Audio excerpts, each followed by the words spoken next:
TV wil ek sê, en dan vir u wat later ingekom het ook vanmôre. Vriende, ons gaan die Bybels vandag oopmaak by Hebreërs. Ons gaan saam lees vanuit Hebreërs hoofstuk 10. En ek moet vir u sê, in 'n mens se voorbereiding probeer 'n mens altyd kyk, waartoe gaan jy? Ons luister na baie seminare, ons luister na kerkleiers en baie mense wat vir jou sê, jy moet 'n jaarplan hê, en ek stem nogal met dit saam, jy moet 'n gemeenteplan hê, en jy moet baie dinge hê, wat jy op gemeente op 'n spesifieke pad lei, en ons kerk voel nogal sterk ook daaroor, dat 'n mens beplan, dat jy 'n kalender het, en dat jy baie dinge doen, maar soms kom die Here ook, en dan praat hy met die gemeente op ander maniere, en daarom is ek so lief vir boekprediking. Boekprediking maak dat jy 'n boek afhandel en jy sien die hele gedagte wat uit die boek uitkom, maar soms merk ons selfs, terwyl ons self 'n boek doen, dat daar partykeer tussenin ietsie anders kom. En in my voorbereiding, ek dink meeste van die weet, voorbereiding vat gewoonlik maar rukkie. Is nie iets wat jy gou die oggend voor die tyd afhandel nie, of sommer gou hier agter in die konsistorie ietsie bymekaar sit nie.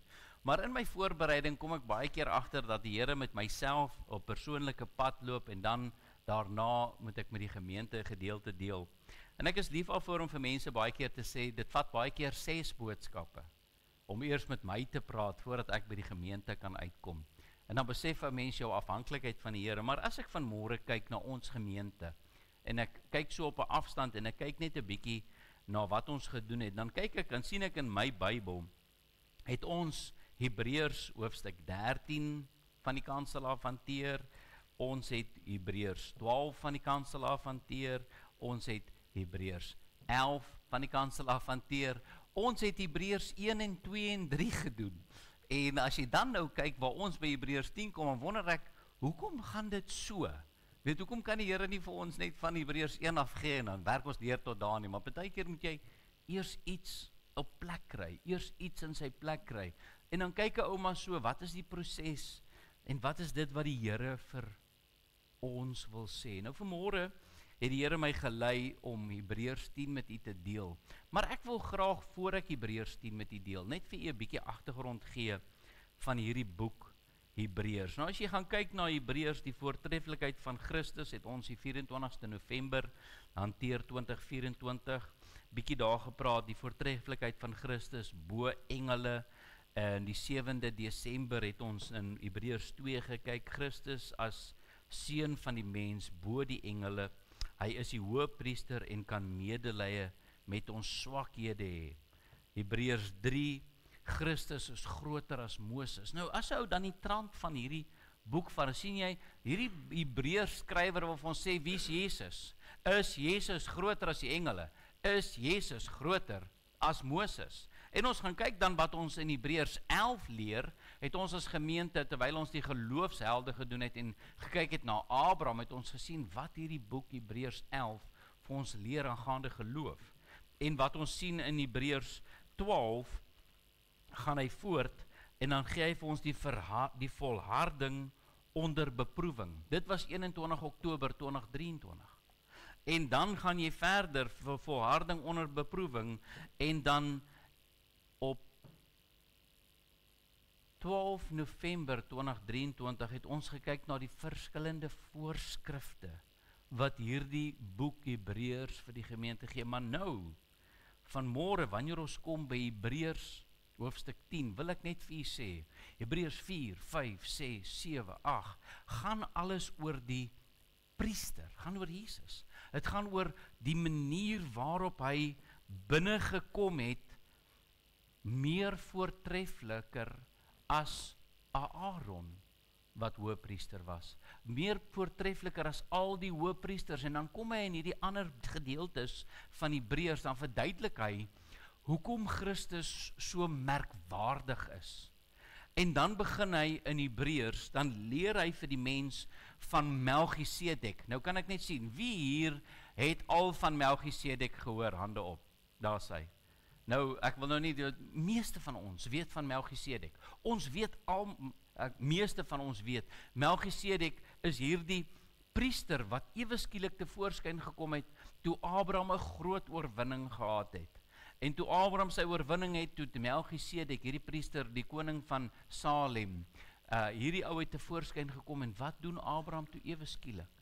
Hy gee hierdie oue 10de en die Bybel kom sê dat selfs Abraham het 10des gegee, selfs die volk, selfs al die Jode in die feit dat die vader Abraham hierdie belofte gemaak het, hierdie 10de gegee het. Dan kom ons terug, hoekom is dit belangrik?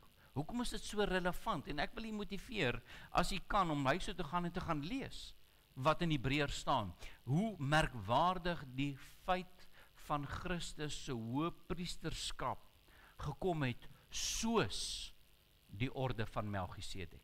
Maar nou dit in alles in ag geneem, as jy hierdie vorige hoofstukke in ag moet neem, wie Christus is, wat Christus gedoen het, en waarom dit absoluut so merkwaardig is, dat Christus, dat Melchisedek gelykgestel word aan die orde van Jesus.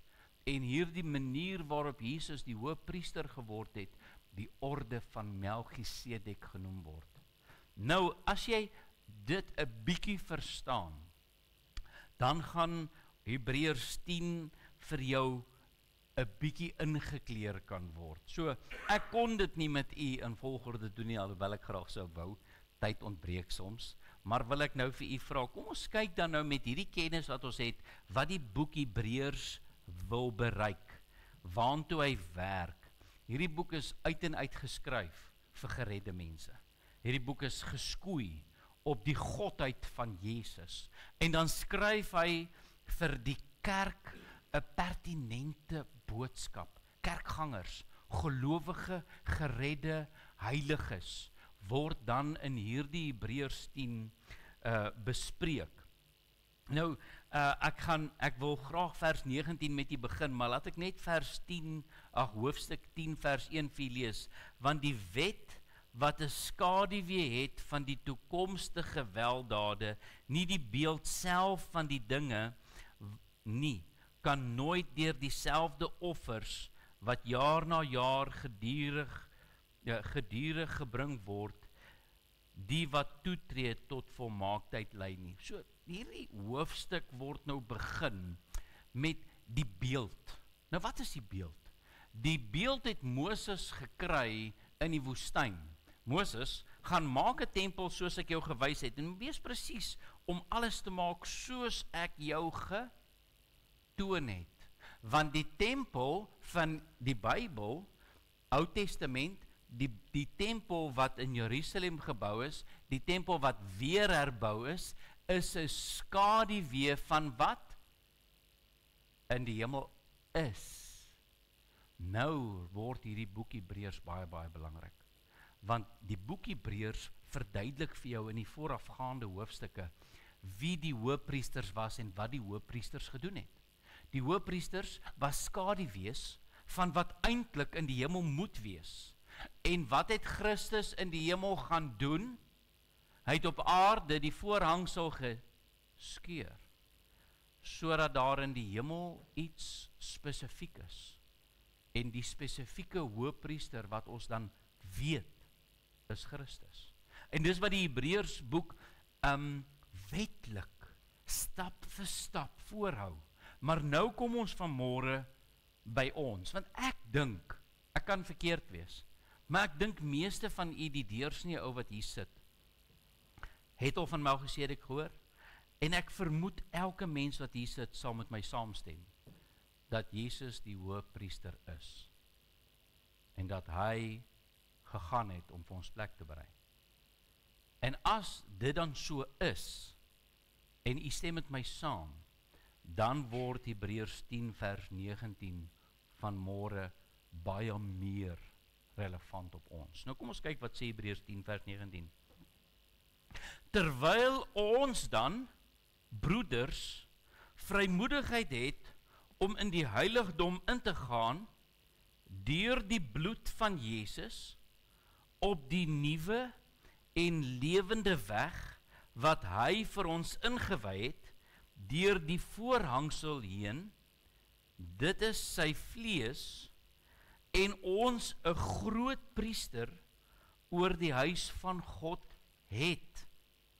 Laat ons toetree met 'n waaragtige hart, net tot sover vir nou. Ek wil die manne wat kan staan versoek om saam met my te staan, om te verenig in gebed.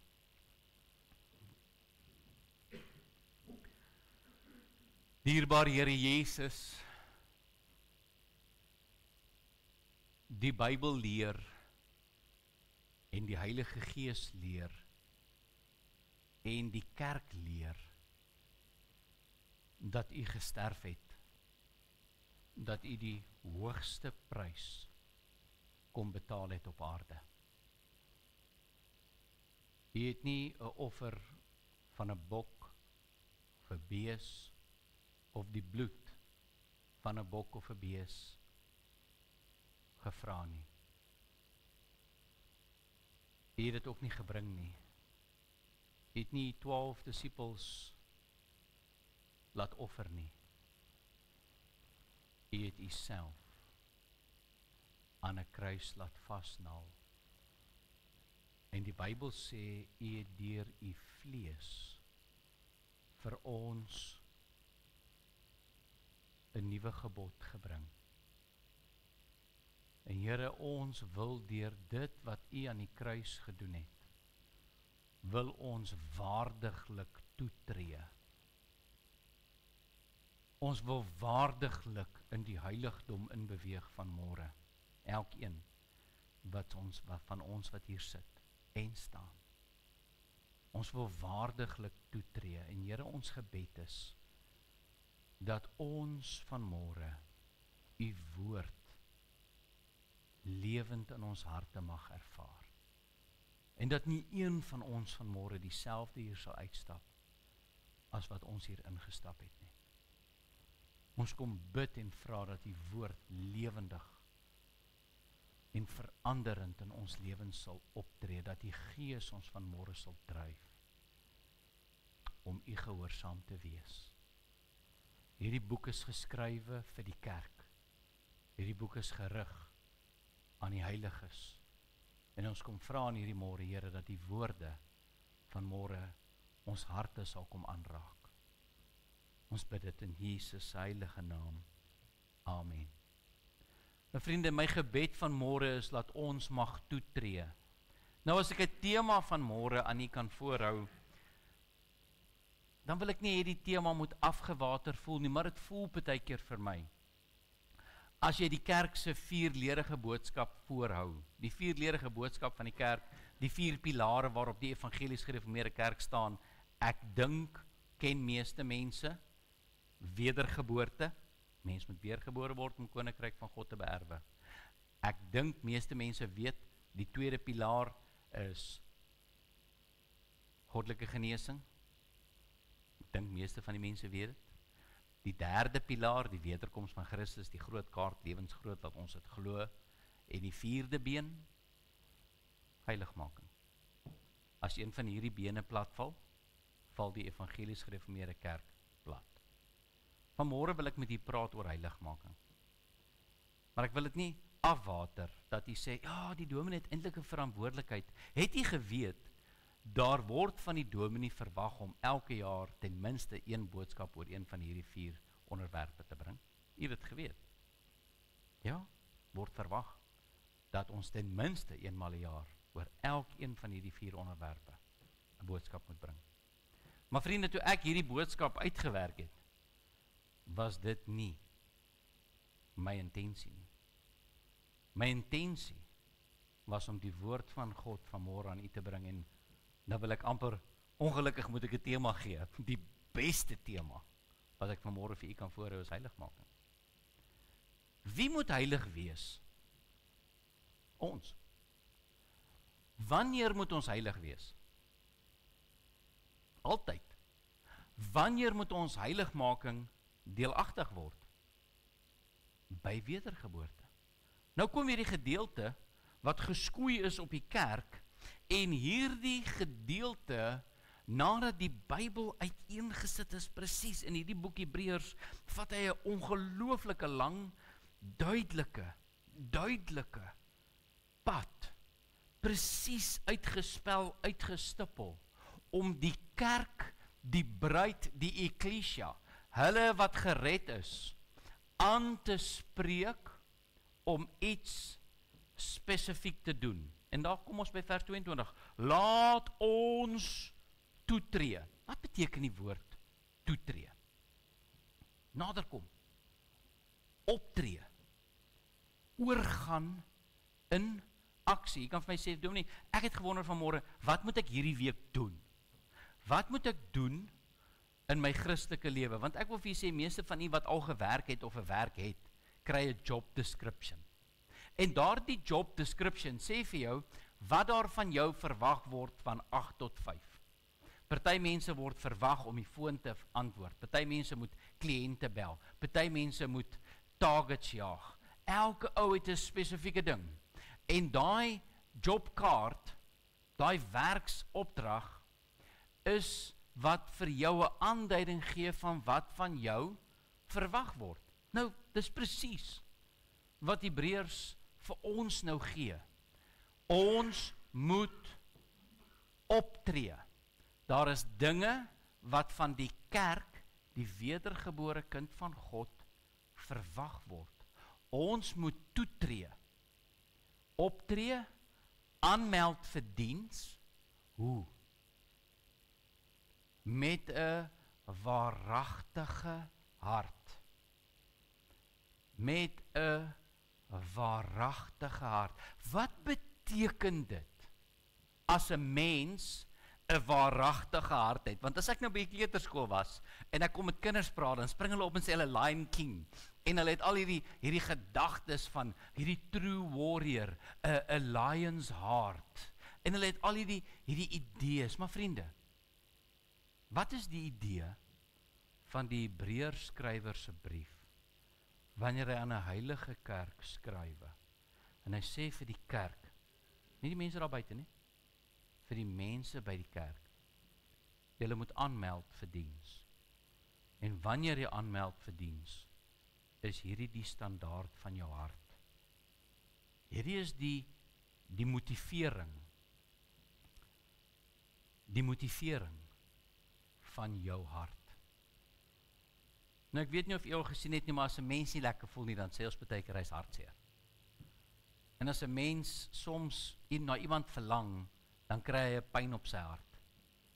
Jou hart hou voor. En wanneer jy met 'n waaragtige hart na voorskyn moet kom, dan dink ek baie keer vry vertaal, jy wil verwys na die ware Jakob. Nou die ware Jakob het 'n mooi term in Engels, genuine. Nou in die verlede het daar gestaan genuine jeans, dan weet jy nou hier is 'n regte denim. Maar dis 'n gevoel wat uit jou hart uitkom. Nou kenmerke van 'n waaragtige hart. 'n ander term wat ek van nie kan gee, 'n kenmerk van heiligmaking. Dis 'n eerlikheid teenoor God en mens. As ons vanmôre hierdie kerk binne gekom het en hier kom sit het, en ek weet nie een mens het vanmôre hierdie kerk op dieselfde manier ingekom nie. En ek wil amper my verstout om te sê, ek dink nie een mens het op dieselfde sitplek gaan sit nie. Ons het elkeen op 'n ander manier, ander metode. Maar wat was vanmôre jou bedoeling? Wat was vanmôre jou agenda? Wat was jou rede? Nou ek kan maklik voorbeelde gebruik. Ek kan my 2 klankmanne uitsonder en volgens hulle gesê, nee, hulle lyk so netjies. Ek dink hulle moet kollekte opneem. Maar dit was nie hulle bedoeling nie. Die ou wat vanmôre oopgesluit het 'n bedoeling. Elke persoon wat hier inkom, het 'n rede. Party mense kom want hulle is so groot gemaak. Party mense kom kerk toe want ma en pa het gesê dis hoe 'n Sondag begin. En ander mense het vanmôre klaar die hoender in die oond gesit, die rys gemaak, die vleis gemaak, want dis hoe van hulle verwag word. Maar vriende, was dit die bedoeling van jou hart? Was dit die eerlikheid? Of kom jy hier aan en sê, ag, laat dit net vinnig verbygaan, die hoender gaan, ek het eintlik ander dinge op my brein. Nou die Bybel gee vir ons 'n manier om te sê, wanneer ons toetree, ons Christene, moet ons toetree met 'n waaragtige hart. En 'n waaragtige hart is 'n eerlikheid teenoor God en mense. 'n Eerlikheid. Die motief. Sonder enige voorgee of huigelary. 'n Waaragtige hart is gefokus op die waarheid en die doen wat reg is. Nou vriende, ek weet nou nie of jy weet hoe skool werk nie, maar jy kry oulike kinders op skool.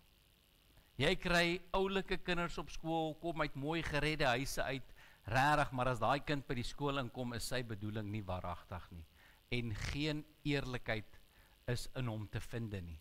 Veral as juffrou sê, luister julle, ons gaan gou-gou 'n klastoetsie skryf, en in ons daar was dit, sit gou die transpirant aan.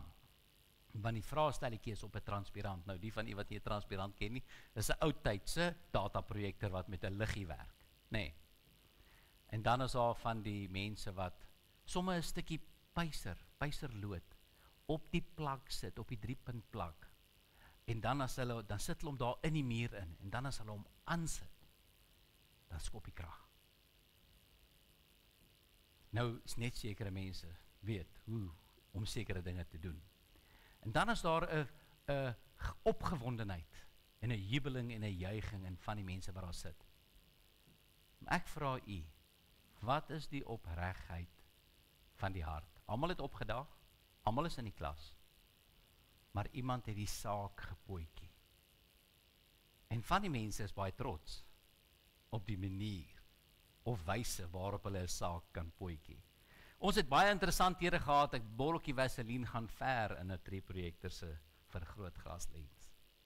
Hy maak 'n hele periode, geen periode. 'n Klein bietjie water bo-op maak ook, vir alles die juffrou nie verstaan nie. Dan vee sy net onder. En sy vee hom, maar bo lê die water. Wat is die bedoeling van jou hart? Wat is die bedoeling van jou hart? Nou op skool het ons baie keer 'n bedoeling om die prosesse bietjie te breek. Op kweekskool het ons vir sekere studente name gegee. Nou op kweekskool sal jy nie glo nie, was ons besig met teologie en dit is baie belangrik. Ons geniet die teologie. Maar partykeer kom daar 'n student in die klas in en hy sit daar en dan gooi hy 'n verhoudou. Ek weet nie of julle weet wat 'n verhoudou nie, is 'n briekblok. Hy breek die klas net daar. Ons gaan nie eers omblaai nie, ons gaan nie na 'n volgende. Daai klas gaan vir die volgende 3 ure by 'n verhoudou stil staan. Want is 'n, ek wil nie sê is 'n tongknoper nie, maar is 'n moeilike vraag met 'n baie lang antwoord. En dan word jy van spoor afgeneem partykeer. Natuurlik baie handig vir jou praktiese lesse, want al daai verhoudous gebruik jy later in die bediening. En dan besef jy. Maar vriende, wanneer ek vanmôre vir u sê dat die Bybel sê in Hebreërs 10 dat die geredde kind van God, hy wat heiligmaking deelagtig is, sy hartstoestand waaragtig moet wees, dan beteken dit hy moet eerlik wees. Deur die geloof met 'n rein gewete. 'n rein gewete. Hoe lyk ons harte? Hoe lyk ons harte wanneer ons by die kerk kom? En wat is die bedoeling van ons hart? Baie keer ek kry dit, mense is baie keer net 'n bietjie opstroppel of mense gooi net 'n verhoudoukie om bietjie die saak stadiger te maak. Maar wat is ons bedoeling in die samelewing? Wanneer die Bybel sê, ons wat gered is, ons wat meer weet, omdat ons die genade gesmaak het, deur wedergeboorte, deur heiligmaking, ons harte moet opreg wees.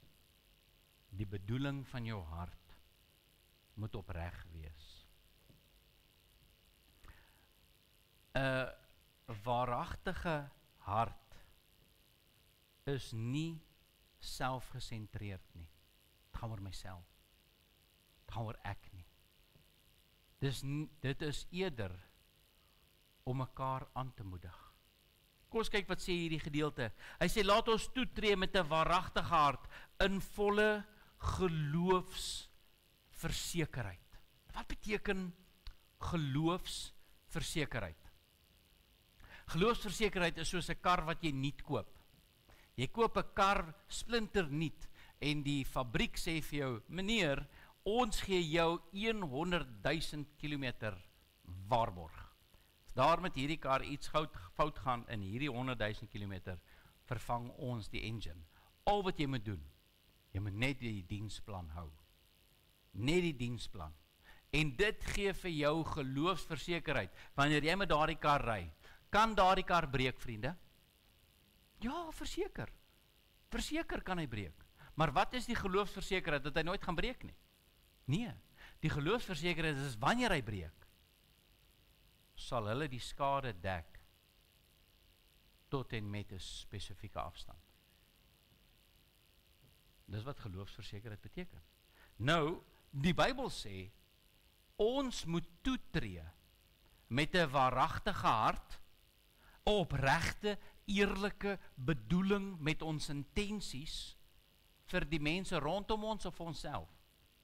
Wat sê die Bybel van die hart? Bedrieglik is die hart bo alle dinge. Bedrieglik, want baie maal sit ons eie ek voor, my begeertes, my behoeftes. Maar die kerk voldoen nie aan my behoefte nie. Iemand het eendag gesê, ask not what you can do for your country, but what your country can do for you. En dit wil hulle by die kerk toepas. Moenie vra wat jy vir die kerk kan doen nie, maar vra eerder vir die kerk wat die kerk vir jou kan doen. Nou vriende, ek het vir julle slegte nuus, hierdie kerk gaan vir jou niks doen nie. Niks. Hierdie kerk doen niks. Dis wat jy vir die kerk gaan doen. Want as jy sê, jy is gered, word jy deel van die liggaam. En dan moet jy almal in hierdie kerk lief hê, soos jouself. En dan raak ons 'n omgee gemeente, met 'n waaragtige hart, om toe te tree. Wat kan ek vir die kerk doen? Want wanneer jy dit vir die kerk doen, doen jy dit vir die liggaam. Die Hebreërs skrywer sê, vol geloofsversekerdheid. Ek wonder, ek dink jy sal met my saamstem, ons is in Hebreërs 10. Ek dink meeste mense gaan nou met my saamstem, want ons vingers is letterlik daar. Wie van u kan raai, wat is Hebreërs hoofstuk 11? Die geloofshoofstuk. Die geloofshoofstuk. Die hoofstuk in die Bybel wat handel uitsluitlik oor die geloofshelde van die verlede. Geloof is 'n vaste vertrou op die dinge wat jy hoop. 'n Bewys van die dinge wat jy nie sien nie. Kom ons kerk toe om te hoor wat die kerk vir ons kan doen. Kom ons kerk toe om vir die kerk iets te doen. En as ek bedoel kerk, dan bedoel ek liggaam. Die liggaam van Christus. Want die liggaam van Christus leer vir ons dat ons vir mekaar moet omsien. Dat ons mekaar se laste moet dra. Wat het die samevatting van die wet vanmôre gesê? Jy moet die Here jou God lief hê met jou hele hart, jou hele siel en jou hele verstand. En jy moet jou naaste lief hê soos jouself. Nee, maar ek kom net kerk toe want ek wil kyk wat kan ek kry. Kyk, wat bied hulle my hierdie week? Wat se interessante temas gaan hulle hanteer, sodat ek net nie verveeld moet word nie. Nee, vriende. Die Bybel wil vir ons sê, dat jy met volle geloofsversekerheid.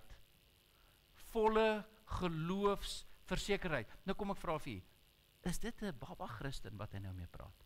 Is dit 'n ou wat nou net tot bekering gekom het? Of is dit 'n geloofsheld? Dis nou mense wat op pad is om die geloofshoofstuk te lees, om te besef, daar is dinge wat die Bybel vir die kerk uiteensit, maniere hoe my werkskaart lyk.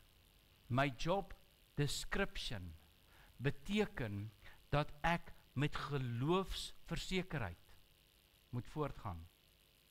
Nou vriende, ek gaan die laaste voorbeeld probeer gebruik, een van die moeilikste voorbeelde wat ek dink baie van u dalk nie gaan verstaan nie. Maar jy ry in jou kar en ewe skielik spring 'n man in die pad. en hy steek sy hand in die lug. Maar hy het 'n badge, net hierso.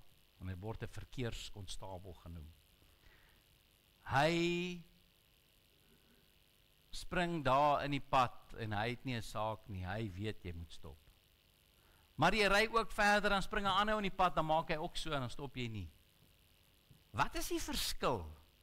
Ek ry ook hier in die straat, dan staan daar mense met bordjies om hulle, daar staan ouens met blikkies, daar staan mense wat sê stop, daar staan ander ouens. Maar daar's net een ou wat weet, as hy sy hand optel, dan gaan jy stop. En hy tel sy hand op, ek weet nie hoe hulle dit reg kry, ek weet nie of hulle 'n aparte klas uit en die ouens een kant roep nie, maar as hy die hand optel het hy 'n houding, 'n manier hoe hy dit net, en my gesigsuitdrukking verander onmiddellik, wanneer daai hand in die lug gaan. Maar hy tel sy hand op met gesag. Hy tel sy hand op met gesag en hy wys vir jou, jy, stop nou. Dis geloofsversekerheid. Want hy het iets agter hom. Ek weet nie eens wat sy naam nie, want sy naam is irrelevant. Dis wie agter hom staan.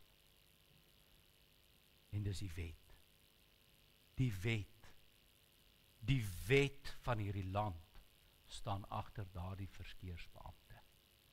En as jy hom nie gehoorsaam nie, gaan hy nie met jou praat nie. Die wet gaan met jou praat. En wanneer jy daar in die hof verskyn, dan praat die wet. Nou vriende, die kerk, ons, moet met waaragtige harte toetree, met geloofsversekerheid.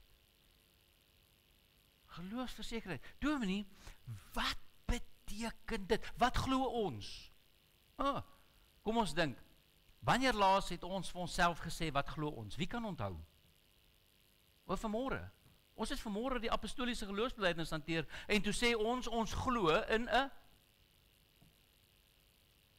Vader, Seun, Heilige Gees, enige God, gebore uit die Maagd Maria, gelei onder Pontius Pilatus, gekruisig, gestorwe en begrawe is, en neergedaal het na die onderste dele van die aarde, wat op die 3de dag weer opgestaan het uit die dood, opgevaar het na die hemel, en sit aan die regterhand van God die Vader, van waar hy sal kom om te oordeel die lewende en die dode. Glo in die Heilige Gees, algemene kerk, vergewing van sonde, opstanding van die liggaam en 'n ewige lewe. Hebreërs 10, met wat se geloofsversekerheid loop ons rond? Geloofsversekerheid maak dat ons verantwoordelik is ook vir mekaar. Kom ons laat ons toetree met 'n waaragtige hart in volle geloofsversekerheid, die harte deur besprenkeling gereinig van 'n slegte gewete en die liggaam gewas met rein water. Sal jy met my saamstem as dit 'n goeie teks van oordeenking is? Dat die Bybel sê dat ons moet toetree met 'n waaragtige hart in volle geloofsversekerheid, deur harte besprenkel en gereinig van 'n slegte gewete en die liggaam gewas met rein water. Praat die Bybel hier met ongeredde of met geredde mense? Geredde, bloedgewaste. En as jy dan die ander briewe en Hebreërs gaan lees, dan sien jy, hulle maak die hele tyd melding van die bloed, van die offers. Hulle maak inteendeel melding van die eerste offer. Die Eerste Testament. Hulle gaan van Genesis af regdeur, en dan kom hulle by die Eerste Testament, en dat 'n testament nie ingelei kan word sonder bloed nie. En die Tweede Testament kan nie in vervulling kom as hy wat die testament gemaak het nie gesterf het nie. Nou ek weet nie wie van julle dit weet nie, maar as jou ma en pa testament het, of selfs jy 'n testament het, kan niemand met daai testament iets doen totdat die persoon, die testamentmaker, gesterwe het nie. Dis wat die boek Hebreërs sê. Die boek Hebreërs bring al hierdie goed in lyn voor hy met die kerk praat, en dan praat hy met die kerk en sê hy, want ons is gereinig deur sy bloed. Ons is besprinkel, ons is weergeboorte deelagtig geword, en dit maak dat ons liggame gewas is met rein water. Laat ons, kan nie agterkom dat die laat nou vir jou sê, jy moet toetree met 'n opregte, eerlike hart. Jy moet met die geloofsversekerheid dat jy weet jy's gered, weet dat jy van sonde vergifnis ontvang het, weet dat jy oor sonde heers. Nie sonde oor jou heers nie, maar jy heers oor sonde. Waarom heers jy oor sonde? Net omdat die Bybel sê, ons het saam met Christus gesterf, en saam met hom gesterf het hy opgestaan uit die dood, en dit het vir ons oorwinning oor die sonde en dood. As ons glo ons gaan opstaan uit die dood, omdat Christus ons vrygekoop het, dan moet ons sekerlik weet dat hy ons vrygekoop het van sonde. Daarom het ons geloofsversekerheid, wanneer ons ander mense vermaan, dat ons hulle vermaan in liefde, dat ons hulle vermaan, omdat ons ook vergifnis van sonde ontvang het. Nou sê vers 23, laat ons belydenis van die hoop onwankelbaar vashou. Waaraan moet die kerk job description, wanneer dinge moeilik raak, wanneer dinge buiten jou beheer raak. Nou gewoonlik in 'n werksplek, dan kry jy 'n job description, maar saam met die job description, sê hulle daarom vir jou, luister, hierdie is jou supervisor, hierdie is jou bestuurder, hierdie is die persoon, as iets fout gaan, 911, daar is jou nommer, bel hom. Nou sê die Bybel, laat ons die belydenis van die hoop onwankelbaar vashou, want hy wat het beloof het, is getrou. As ons hierdie woorde, laat ons die belydenis van die hoop onwankelbaar vashou. Wat dink u is die hoop wat die Hebreërskrywer nou van praat? Wat 'n hoop? Die hoop in Christus. Die onwankelbaar vashou in die geloof. Wat doen die geloof? Redding. Die evangelie. Wat glo ons? Ons glo in dit wat ons nie kan sien nie. In dit wat ons hoop. Maar as jou hart nie waaragtig is nie, as jou hart nie eerlik is nie, dan het ons 'n probleem. Laat ons die belydenis van die hoop onwankelbaar vashou, want hy wat dit beloof het, is getrou. Nou, ek dink meeste mense sal met my saamstem dat God getrou is. Meeste mense sal met my saamstem as God sê, en hy by uitstek Jesus sê, kyk, dis vir julle voordelig dat ek weggaan. Voordelig dat Jesus Christus die aarde verlaat. Ja, Jesus sê, dis vir julle voordelig dat ek weggaan, want as ek weggaan, gaan ek die Heilige Gees stuur. En hy sal julle met krag uit die hoogte aanraak. Hy sal julle in staat stel om te getuig. Hy sal julle kom vul en hy sal op die aarde uitgestort wees. En dan gaan ons natuurlik na hemelvaart, gaan ons gaan kyk, wat is hierdie taak? Wat is hierdie werking? En nou kom vers 24 en hierdie is eintlik maar waartoe ons opbou. Ons bou vanmôre op as kerk om te kyk, wat sê die Bybel van ons? Laat ons op mekaar. Dominee, nou praat jy my taal. Ek het al klaar ek weet of wie ek hierdie boodskap gaan stuur. Ek weet met wie jy nou praat. Ja, dis allemaal moeilik. Laat ons op mekaar ag gee om tot liefde en goeie werke aan te spoor. Liefde en goeie werke. Wat beteken dit prakties?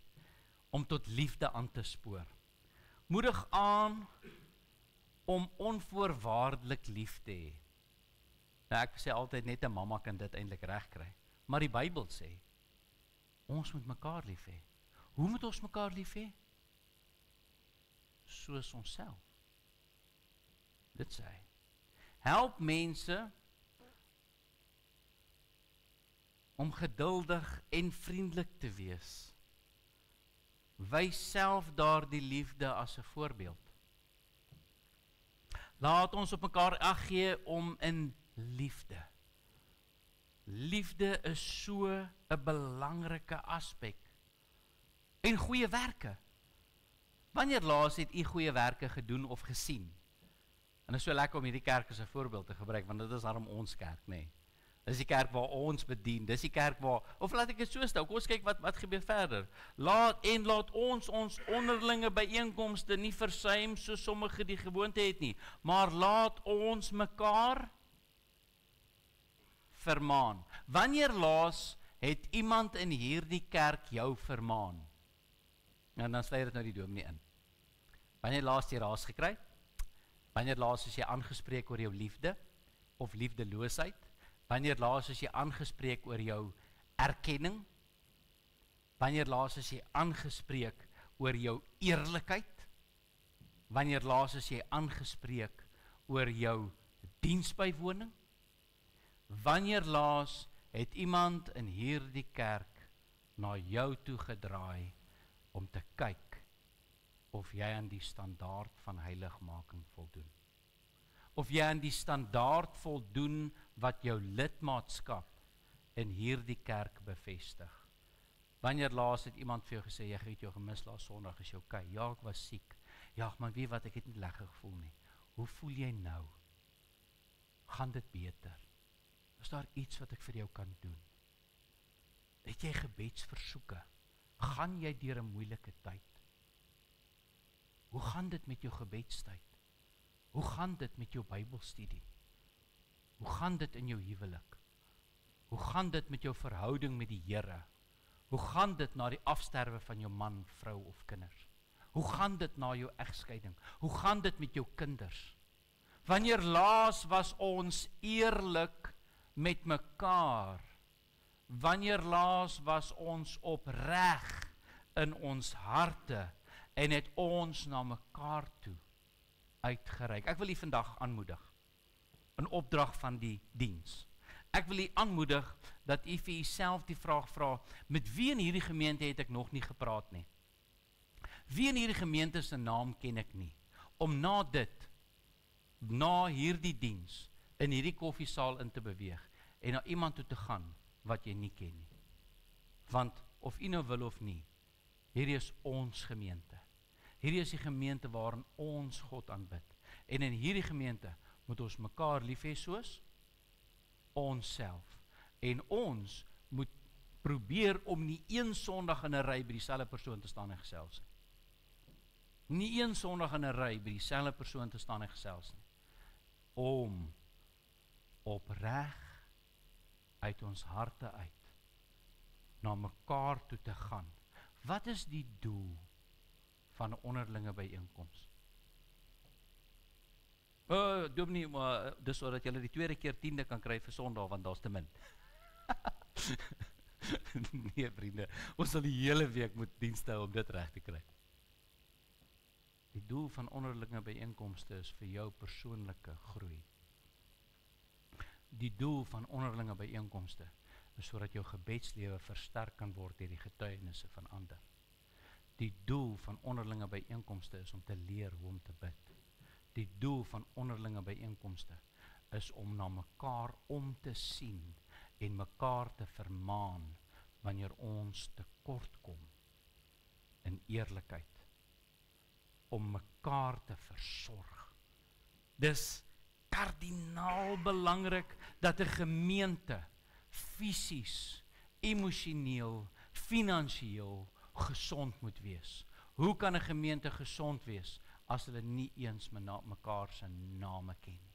Nie eens weet waarvoor om te bid nie. En weet jy wat, as jy nie weet hoe nie, stap jy na enige ou toe en sê vir hom, my naam is Andrew. Verkieslik jou naam as jy wil, maar anders gaan hulle weet jy net uit diens geluister. En kan ek vir jou bid? Het jy dalk 'n lys? Wat is jou naam?